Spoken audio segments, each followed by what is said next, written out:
un caso de violencia sexual infantil y un caso de mirada patriarcal por parte de la justicia. Hoy a la tarde, en el Salón Blanco del Congreso de la Nación, se va a hacer un repudio y la firma de un documento contra la absolución por parte del Tribunal Oral Criminal número 3 de Lomas de Zamora al perpetrador de violencia sexual contra los hijos de Andrea Vázquez.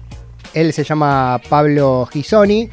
La madre vino haciendo la denuncia, se llegó al juicio y fue absuelto. Y hoy se realiza esta actividad para visibilizar la situación. La tenemos a Andrea en línea, la mamá de los chicos que fueron víctimas de esta situación y que viene dando esta batalla. Andrea, te saluda a Pablo en la Patria de las Moscas. Gracias por atendernos. ¿Cómo estás? Buen día, Pablo. ¿Cómo estás? Mucho gusto y a toda tu audiencia. Gracias. Por favor, gracias por atendernos. Nos interesa mucho visibilizar esta batalla que estás dando, que bueno, es personal y por tus hijos, pero también se vuelve colectiva, ¿no? Porque lamentablemente se repiten casos y se repiten fallos como este en la justicia también. Sí, lo personal es político, sobre todo cuando esto es un modus operandi, decimos las madres protectoras, que somos el colectivo, digamos, de aquellas madres o entornos, que en general somos las madres quienes estamos a cargo del cuidado, por agenda patriarcal también, acudimos al Poder Judicial en búsqueda de protección por ser víctimas de violencia, y sobre todo de violencia sexual, nosotras, nuestros hijos, y lejos de recibir protección del Poder Judicial, utilizando una estrategia bastante digamos rechazada, que ya la ONU, la relatora contra las violencias hacia la relatora especial de la ONU contra las violencias hacia las mujeres y infancias,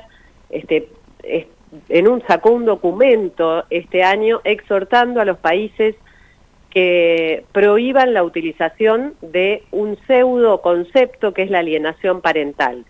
Y en la absolución se menciona la inducción, la coconstrucción, que es justamente ese pseudo concepto que se pide que se prohíba.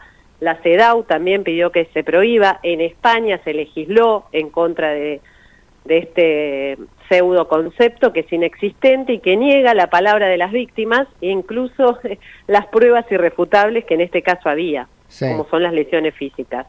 Decimos, absolución no es inocencia.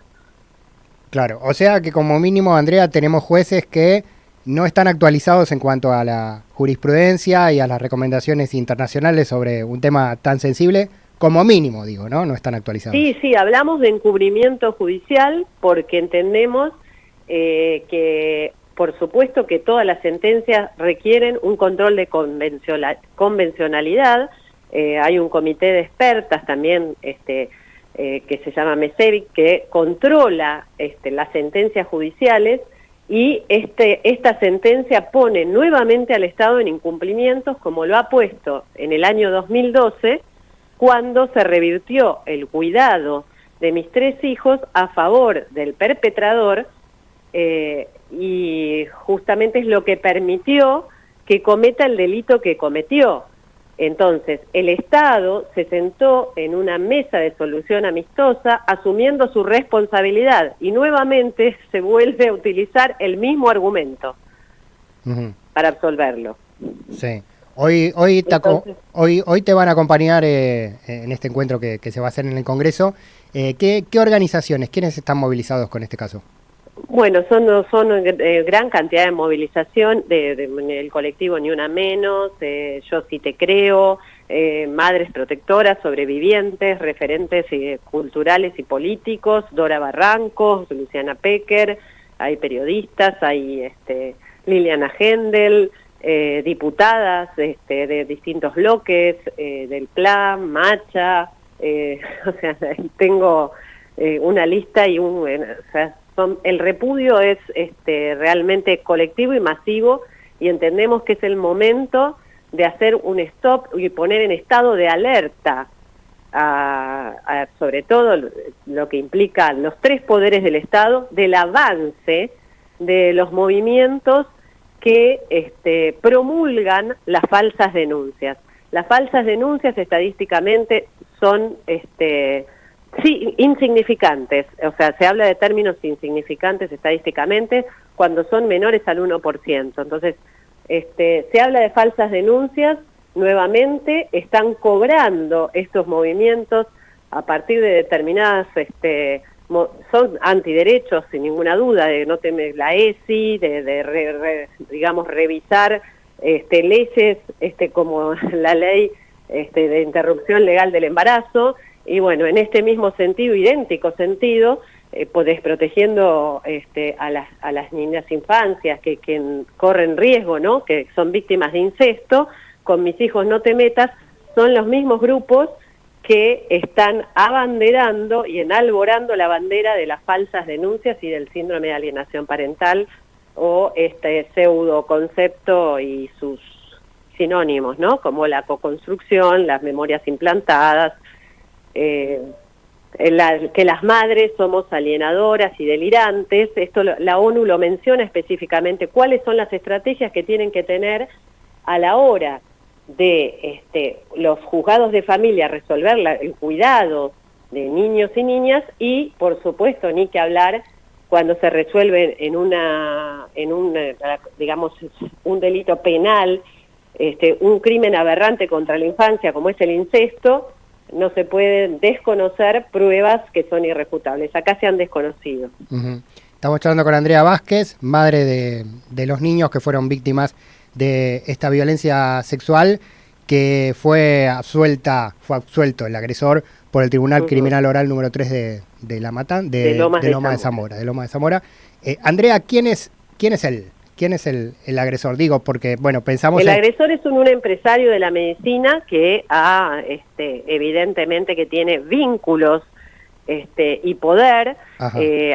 Yo creo que hay que investigar cuál es el tráfico de influencias, pero a todas luces, han pasado, creo que si no me equivoco, fueron entre 11 y 14 fiscales, de los cuales 2 se excusaron por haber intervenido en una causa por la cual fue sancionado un fiscal, y en la mayoría de los fiscales que se fueron excusando, 11, no es un número menor, se excusaron por tener relaciones con el imputado, por haber sido pacientes, expacientes, pero sus madres.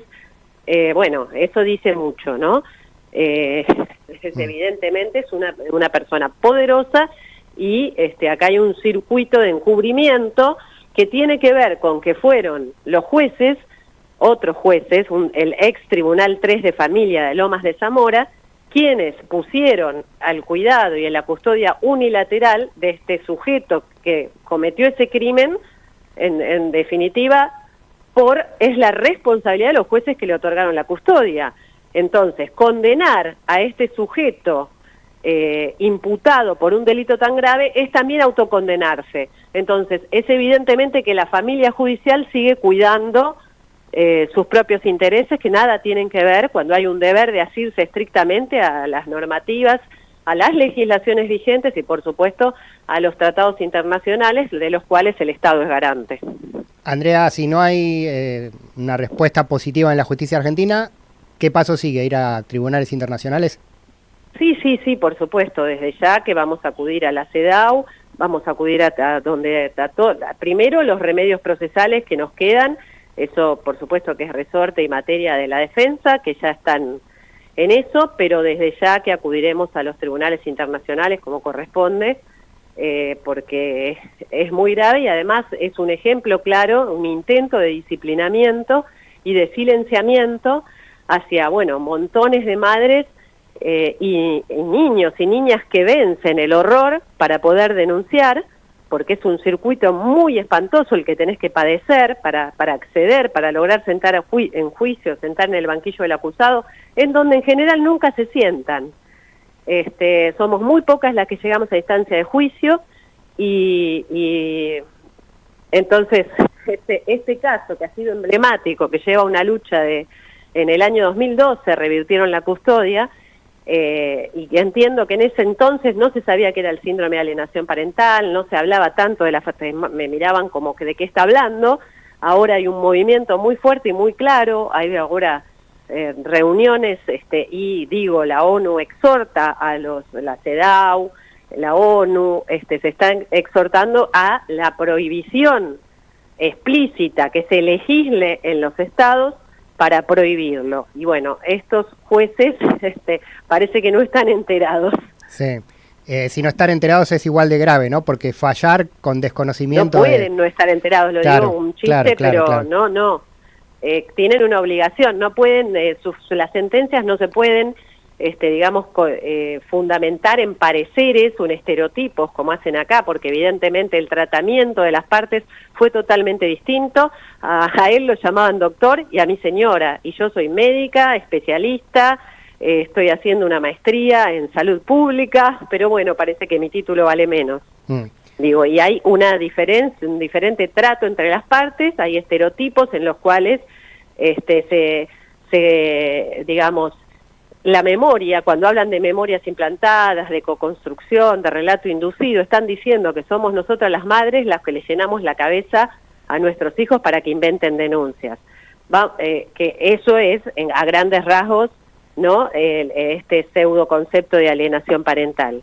Pero además acá desconocieron, dicen que hay lesiones de posible abuso sexual, pero que no son suficientes para rozar el principio de inocencia. Digo, ¿qué es lo que tiene que hacer entonces una víctima? ¿Qué más tiene que tener, además de su palabra y lesiones en el cuerpo, para determinar fehacientemente que se le ha cometido un delito? Y además, cuando se trata de niños y niñas, hay una debida diligencia reforzada y un deber de evitar la repetición. Todo eso no se ha hecho, o sea, es una barbaridad lo que se ha hecho, es arbitraria esa sentencia, es inmoral, y bueno, y además, por eso digo que estamos repudiándola, porque encubre abusadores, pedófilos, pedrastas y violentos. Hoy 5:30 de la tarde el encuentro en el Salón Blanco del Congreso de la Nación contra el encubrimiento judicial en este caso. Andrea, por último, breve, te pregunto, junto con la búsqueda de justicia, lo más importante, ¿cómo están tus hijos? ¿Cómo se reconstruyen después de todo esto? Además del hecho de la violencia sexual, después toda la exposición y todo lo que implica el juicio y todo esto que sabemos que es tan difícil y tan doloroso. ¿Cómo están ellos? ¿Cómo es la contención? Bueno, tengo un hijo que es el más chico, que tiene 14 años, que realmente tiene un descrédito absoluto por todas las instituciones. Quien me ha dicho, creo que tiene una sabiduría que digna de admiración, y creo que es el motor que me obliga a seguir de pie ante tamaña violación de derechos, porque digo, si en la Argentina es ley sancionar, prevenir y erradicar toda modalidad de violencia contra las mujeres, ¿no? Y está vigente lo mismo la Convención de Derechos de Niño y Niña. No podemos vivir una vida llena de violencia. Bueno, mi hijo dice, es evidente que si con todas las pruebas no lo acusaron, acá hay no me acuerdo cuál fue la palabra, no le quiero restar ni un punto ni una coma, pero porque fue tan sabio lo que dijo, está absolutamente descreído y además en riesgo, porque en las últimas palabras el acusado dijo que iba a pelear por su hijo, y obviamente mi hijo de ninguna manera y quiere sacarse el apellido. Después tengo otro hijo que está estudiando abogacía, que realmente también fue un cachetazo enorme, porque él declaró también, fue declarante y se lo ha maltratado de la misma forma que se hizo conmigo. La verdad que la conducta de los jueces y del fiscal Bettini Sansoni fueron aberrantes, misóginas, y, por supuesto estereotipadas y cargadas de violencia. Eso es violencia judicial institucional.